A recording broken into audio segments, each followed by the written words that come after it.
सभी स्टूडेंट्स का स्वागत है। आप लोग पढ़ रहे थे चैप्टर नंबर 1 रसायन विज्ञान की मूलभूत अवधारणाएं 11th क्लास। रसायन या रसायन विज्ञान की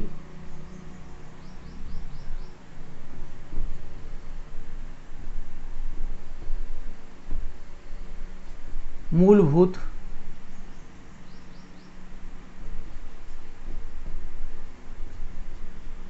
अवधारणा, जिसमें आज आप पढ़ने वाले हैं डाल्टन का परमाणु सिद्धांत, या हम लोग कह सकते हैं कि प्रारंभ में जो सिद्धांत बना था वो डाल्टन साहब ने दिया था, तो डाल्टन का परमाणु सिद्धांत तो ले लेते हैं। जगह चूंकि पूरी भरनी पड़ेगी इसलिए थोड़ा साफ कर देता हूं मैं इसको। तो चैप्टर नंबर 1 का ये टॉपिक है डाल्टन का परमाणु सिद्धांत।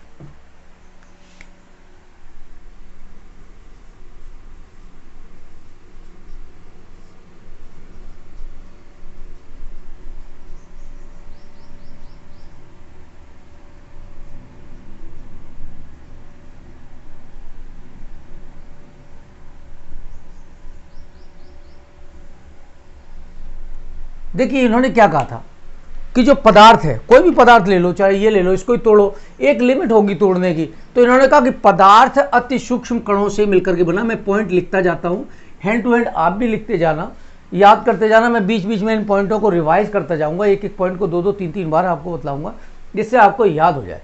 तो क्या कहा इन्होंने? पदार्थ को हम लोग द्रव्य भी कहते हैं, मैटर भी कहते हैं। हम लोग कहते थे ना, ठोस, द्रव, गैस 3 अवस्थाओं में पाया जाता, वही पदार्थ है। तो पदार्थ अति सूक्ष्म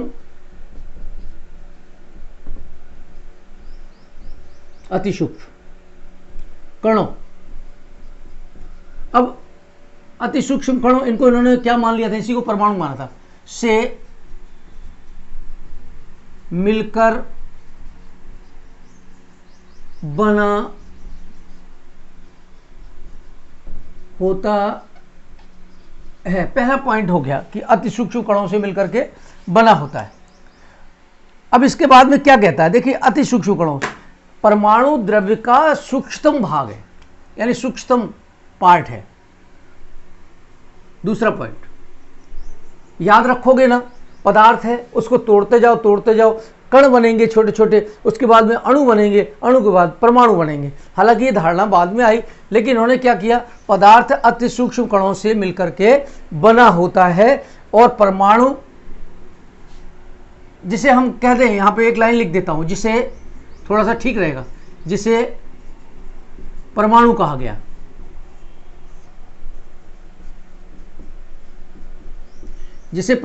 गया।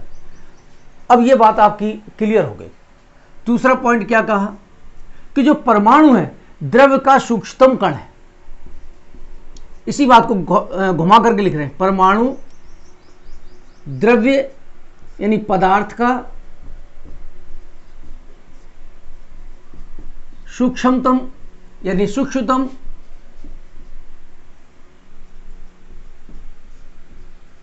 कण है। देखिए बात एक ही है, लेकिन थोड़ा सा इसको घुमा करके लिखा है, और अधिक सूक्ष्म कणों में इसको विभाजित नहीं किया जा सकता है, तथा इसे और अधिक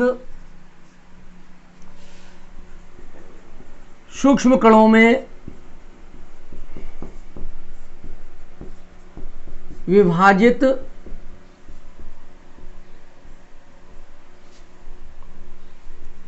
नहीं किया जा सकता।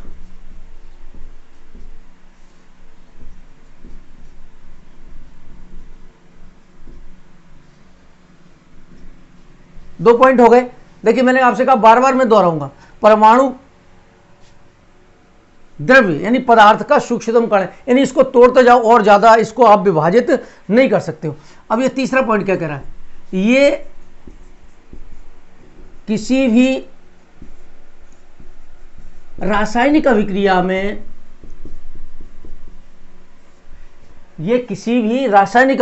में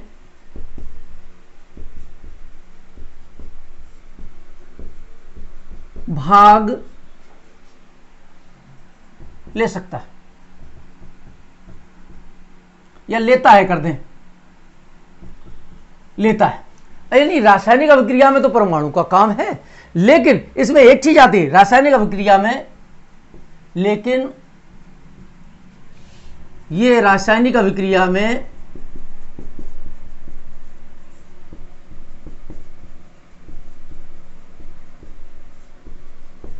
विघटित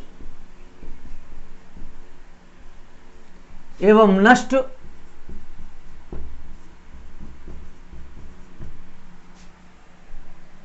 नहीं होते या नहीं किया जा सकता है, या नहीं होते हैं, एक ही बात है।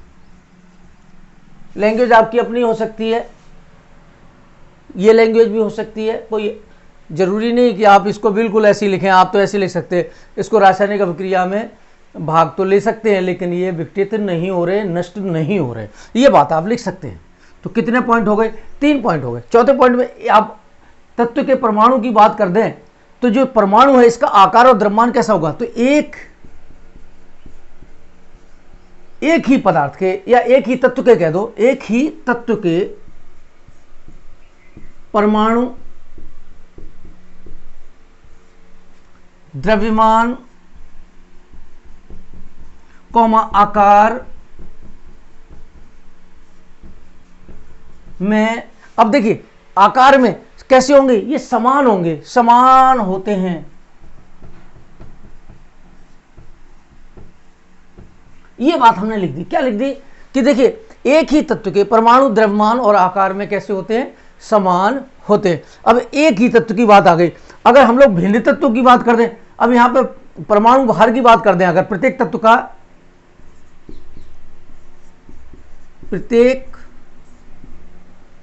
तत्व का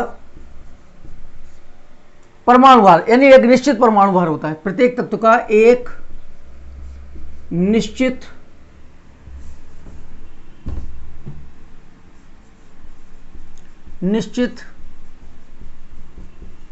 परमाणु भार। अब देखिए क्या कहा हमने? प्रत्येक तत्व का एक निश्चित परमाणु भार होता है। अब ये मूलभूत लक्षण है। क्या चीज है? ये मूलभूत लक्षण है। जो तत्व का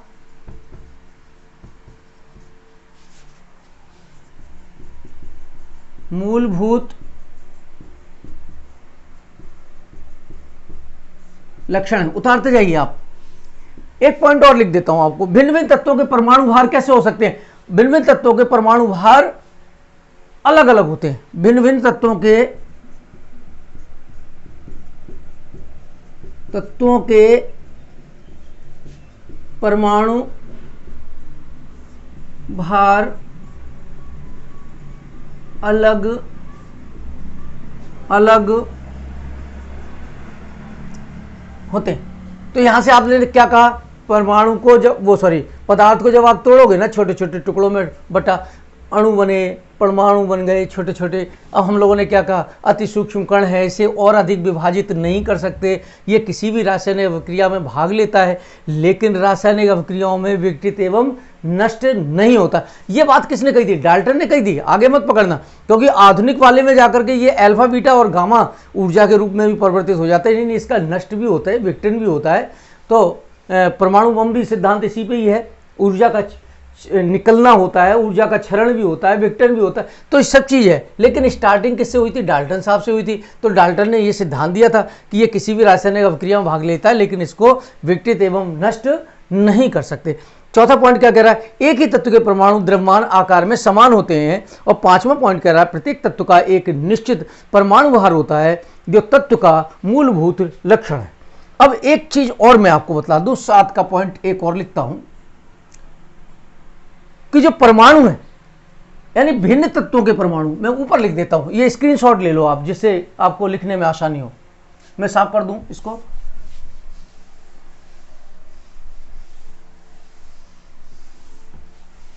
अब इन्होंने अणु नहीं कहा था, इन्होंने कहा या यौगिक नहीं कहा। अब इन्होंने देखना क्या कहा? इन्होंने कहा भिन्न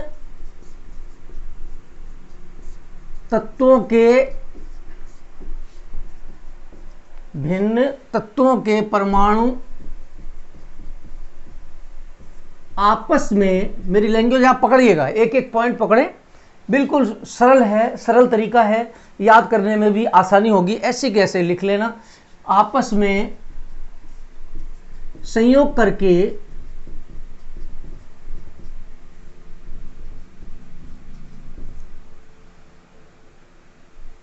यौगिक परमाणु का निर्माण करते हैं। यौगिक परमाणु का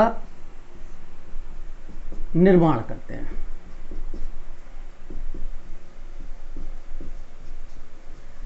एक पॉइंट और लिख देता हूं जो बहुत ही अच्छा पॉइंट है। हम लोग कहते हैं परमाणु को ना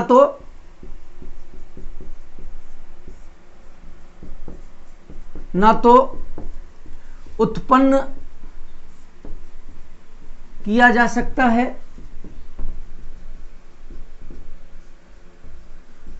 और न नष्ट किया जा सकता है। तो बच्चों ये तो थी क्या चीज, डाल्टन का। अब ये देखने में तो आपने 10th में भी पढ़ा था, थोड़ा सा अंतर, एक आध लाइन का अंतर आता है, बाद बाकी का लगभग सेम है 10th में और 11th वाले कोर्स में। आप इसको ऐसे कैसे याद कर लेना, अगर आपको पिछला याद है वो भी चलेगा, लेकिन 11th में एक दो लाइन थोड़ी सी लिंक अगले नियमों की तरफ जाती है, क्योंकि इसका भी संशोधन हुआ था। ये कई नियमों को पालन नहीं कर सका, ये जैसे गैलुसैक के गैसीय आयतन संबंधी नियम को नहीं बतला सका, तो इसका सुधार हुआ, संशोधित रूप हुआ। तो मैं यहाँ पे एक पॉइंट लिख देता हूँ, नोट लगा देता हूँ। यह गैलुसैक के गैसीय आयतन संबंधी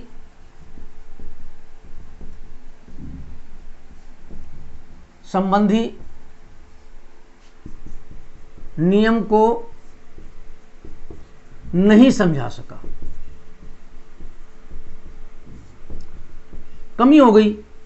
देखिए कोई भी आप काम करोगे तो बच्चों निश्चित कोई ना कोई त्रुटि होगी। जो काम नहीं करता है उसके में कोई त्रुटि नहीं होती। मैं भी पढ़ाता हूं, कई बार मेरे से भी त्रुटियां हो जाती हैं, तो त्रुटि तो होगी। यदि आप काम करोगे तो त्रुटि होगी। इन्होंने काम किया, डाल्टन साहब ने परमाणु सिद्धांत दिया। अब परमाणु सिद्धांत दिया तो लोगों ने कमी निकाल दी, बोले साहब ये नियम तो पालन ही नहीं करता। कोई बात नहीं, जो स्टार्टिंग करता है वही महान होता है। तो बच्चों यहां पर आप देखिए, यह गैलुसैक के गैसीय आयतन संबंधी नियम को नहीं दे सका। तो वैज्ञानिकों ने क्या किया, इस पर विचार किया। विचार करने के बाद में इसका संशोधित रूप दिया। तो हम लोग कह सकते हैं डाल्टन के, ये आप लोग लिख लें, हम हेडिंग डाल देते हैं, डाल्टन के परमाणु सिद्धांत का संशोधित रूप।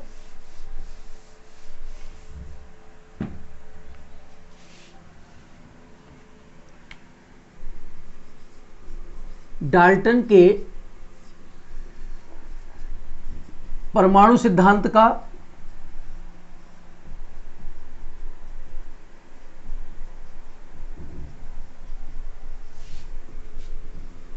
संशोधित रूप। अब बच्चों देखना, उसने जो कहा उसमें संशोधन किया। उसने कहा था कि परमाणु विभाजित नहीं किया जा सकता। इन लोगों ने क्या किया, इन्होंने कहा कि परमाणु विभाजित किया जा सकता है विशेष परिस्थितियों में, एवं ये 3 मूलभूत कणों से मिलकर के बना। कौन कौन से मिलकर के बना, इलेक्ट्रॉन, प्रोटॉन, न्यूट्रॉन, ये आप लोगों को पता है। तो जो वैज्ञानिक थे, 3 वैज्ञानिक आए। कौन कौन से आए, J Thomson, J Thomson, Rutherford, ये सभी नाम आप लोगों ने सुन रखे। रदरफोर्ड, नील्स बोर,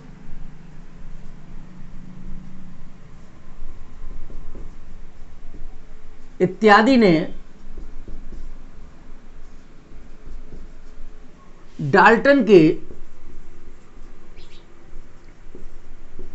परमाणु सिद्धांत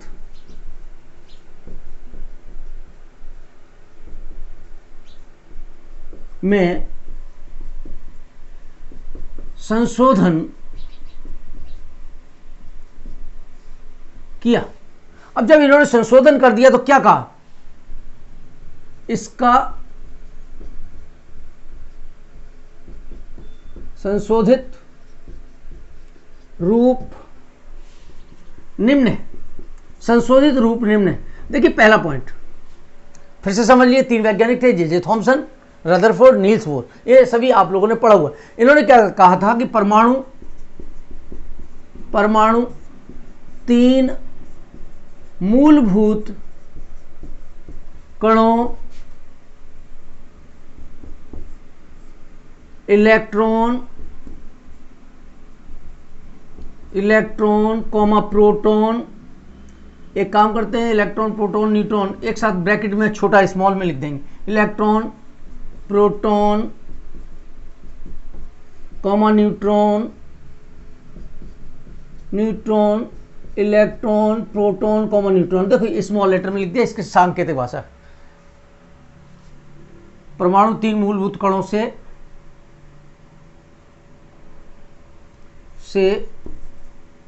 मिलकर बना होता है। यह बात आपको भी पता है,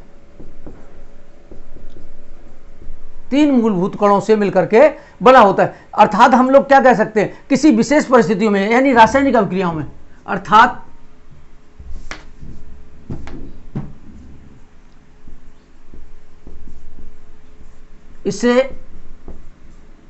इसे किसे, परमाणु को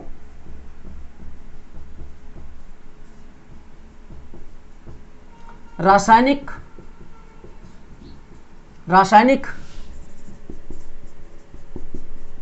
अभिक्रियाओं द्वारा electron comma proton comma neutron में विभाजित किया जा सकता है विशेष परिस्थितियों में। याद रखना,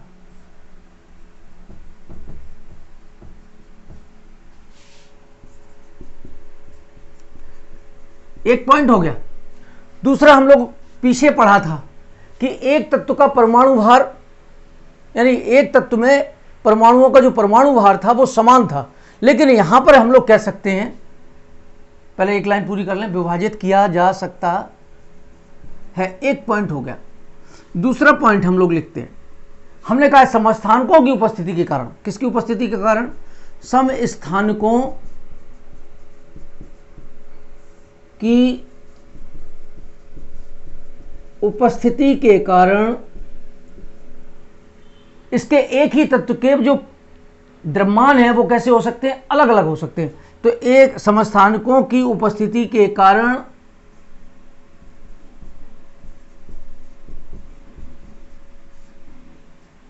तत्व के द्रव्यमान, एटॉमिक मास की बात कर रहा है ये भाई, एटॉमिक मास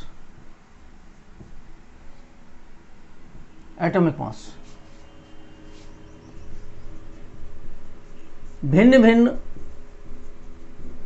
हो सकते हैं। देखिए, एक तत्व की बात कर दी, कारण एक ही तत्व के, देखिए यहां भूल गया था मैं, एक ही तत्व, याद रखना, एक ही तत्व के द्रव्यमान कैसे हो सकते हैं? भिन्न भिन्न हो सकते हैं। अब एक ही तत्व की बात कर दी। तीसरा पॉइंट ये उतार लीजिए, इसके बाद में मैं ऊपर लिख देता हूं। अब एक तत्व था, अब किसे हम लोग क्या कह दें? अलग अलग तत्व कह दें। देखिए यहां पर कहा हमने समस्थानिकों की उपस्थिति के कारण एक ही तत्व के द्रव्यमान कैसे हो सकते हैं? भिन्न भिन्न हो सकते हैं। अगर हम लोग कहें भिन्न भिन्न तत्वों के परमाणुओं के द्रव्यमान, तीसरा पॉइंट, भिन्न भिन्न तत्वों के परमाणुओं के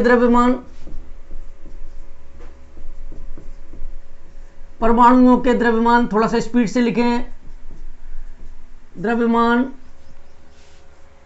कैसे हो सकते? भिन्न भिन्न तत्वों के परमाणुओं के द्रव्यमान समान भी हो सकते हैं। द्रव्यमान समान भी हो सकते हैं। देखिए यहां पर क्या था, एक जैसे थे तो एक जैसे में अलग अलग हो सकते थे, लेकिन ये क्या कह रहा है? भिन्न भिन्न तत्वों के परमाणुओं के द्रव्यमान यानी एटॉमिक मास कैसे हो सकते हैं? समान हो सकते हैं। यदि आप कहें तो मैं एग्जाम्पल ले लेता हूं, एक एग्जाम्पल ले लिया हमने, एग्जाम्पल कोई सा भी ले लो आप, कैल्शियम और आर्गन का ले लो, कैल्शियम और आर्गन का ले लिया। इसका जो एटॉमिक वेट है वो 40 है, तो एटॉमिक वेट 40 है, तो यहां पर जो कैसा हो गया? एटॉमिक वेट समान हो गए, एटॉमिक वेट समान है, जो इस नियम को सिद्ध करता है। तो ये तो थे आधुनिक के। अब एक बात और कही थी उन्होंने उन्होंने कहा था कि इसको ना तो उत्पन्न कर सकते हैं, परमाणु को न नष्ट कर सकते हैं। किसने कहा था? अभी अभी आपने पढ़ा था, डाल्टन ने। लेकिन यहां पर जो पॉइंट उभर के आता है कि इसे अनश्वर नहीं माना जा सकता, परमाणु को अनश्वर नहीं माना जा सकता। इसका मतलब बच्चों क्या हो गया? नाभिकीय अभिक्रियाओं में जो नाभिक है वो अल्फा, बीटा और गामा ऊर्जा के रूप में इसका क्षरण हो सकता है, अर्थात ये टूट सकता है। अनश्वर, पीछे क्या था कि ये अनश्वर है, इन्होंने क्या लिखा? अनश्वर नहीं माना जा सकता। क्यों नहीं माना जा सकता? क्योंकि ये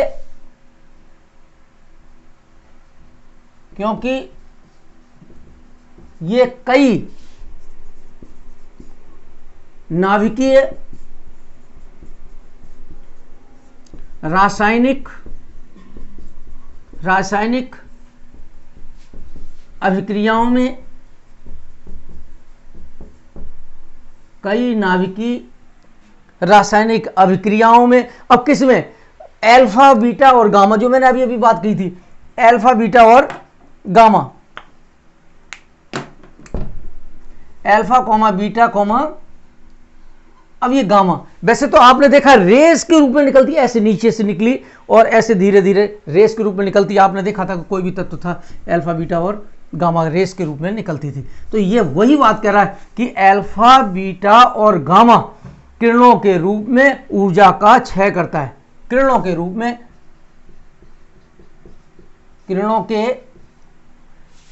में ऊर्जा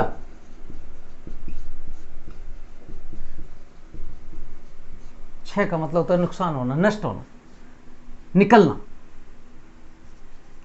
मैं कोशिश कर रहा हूं कि आपकी बुक की जो लैंग्वेज है ना, आरबीएसई और एनसीईआरटी की, वो लैंग्वेज आपकी सेम रहे। मैं इसलिए कोशिश कर रहा हूं कि एक एक पॉइंट भी आपको मिल जाए वैसा का वैसा, जिससे आपको लिखने में, नोट्स बनाने में और याद करने में किसी प्रकार की दिक्कत ना हो। एक और पॉइंट लिख देता हूं। एक कोई सरल अनुपात का पॉइंट था कि परमाणु सदैव एक सरल अनुपात में संयोजित हो, ये जरूरी नहीं है, अर्थात संयोजित नहीं होते। तो हम लोग लिख देते परमाणु सदैव एक निश्चित, यानी निश्चित का मतलब हो गया सरल अनुपात। परमाणु सदैव मैं सरल और कर दे रहा हूं, सरल अनुपात में संयोजित नहीं होते हैं। ये पॉइंट हो गए। देखिए क्या कहा हमने, भिन्न तत्वों के परमाणु के द्रव्यमान समान भी हो सकते हैं। वहां पे क्या था, एक तत्व के परमाणु अलग अलग भी हो सकते हैं, अब यहां पर समान हो सकते हैं। एग्जाम्पल ये बहुत इंपॉर्टेंट है, आगे भी काम में आने वाला है। 4 नंबर क्या कह रहा है, परमाणुओं को अनश्वर नहीं माना जा सकता क्योंकि इसको हम नाभिकीय रासायनिक अभिक्रियाओं के द्वारा अल्फा, बीटा और गामा किरणों के ऊर्जा क्षय के रूप में भी हम लोग इसको देख सकते हैं। ऊर्जा का निष्कासन होता है अल्फा, बीटा और गामा किरणों के रूप में। तो यहां पर परमाणु सदैव एक सरल अनुपात में संयोजित नहीं होते। तो यह सिद्धांत जो है ना, यह भी पूर्ण नहीं माना गया। इसके बाद में कोई अवोगाद्रो साहब आए थे 1811 में, उन्होंने, अवोगाद्रो ने भी कोई सिद्धांत दिए थे जो मैं नेक्स्ट टॉपिक में लूंगा। अवोगाद्रो का नियम मैं नेक्स्ट पीरियड में लेने वाला हूं। आप लोग तब तक इसको याद करें, 1811 का है, इसको हम लोग नेक्स्ट में लेंगे। तो बच्चों अच्छा सा पढ़ें, मेहनत करें। और लॉकडाउन है, देखिए परेशानी है, ठीक है, ऑनलाइन बहुत अच्छा, उतना अच्छा नहीं पढ़ा जा सकता जितना कि हम लोग क्लास में आपकी परेशानी सुनते हैं, बतलाते हैं, लेकिन फिर भी हमारी कोशिश है कि हम ऑनलाइन के द्वारा आपको बेहतर दे सकें। Thank you very much.